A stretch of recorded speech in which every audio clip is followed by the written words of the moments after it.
அதிகரித்து வரும் வெப்பத்திற்கு நகரமயமாதல் ஒரு முக்கிய காரணி என முதலமைச்சரிடம் தாக்கல் செய்யப்பட்ட திட்டக்குழு அறிக்கையில் தெரிவிக்கப்பட்டுள்ளது.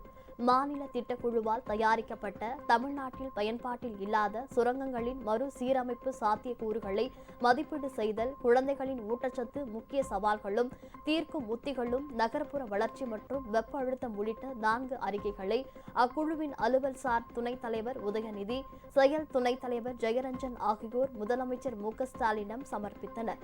அதில் சுண்ணாம்பு, கல் மற்றும் மேக்னீசைட் சுரங்கங்கள் அவற்றின் அளவு மற்றும் மென்மையான மேற்பரப்பின் காரணமாக அவற்றை மீட்டெடுப்பது சாத்தியம் என தெரிவிக்கப்பட்டுள்ளது. அதே நேரத்தில் கிரானைட் மற்றும் கரடுமுரடான கல் சுரங்கங்கள், கடினமான பாறை மேற்பரப்புகள் இருப்பதால் சிலவற்றை மீட்டெடுப்பதில் அதிக அளவு சிரமங்கள் இருப்பதாகவும் கூறப்பட்டுள்ளது. சென்னை, கரூர் மற்றும் ராமநாதபுரம் உள்ளிட்ட 25 வட்டாரங்கள் நீண்ட கால மற்றும் தற்போதைய வெப்ப தாக்கல்களை எதிர்கொள்கின்றன.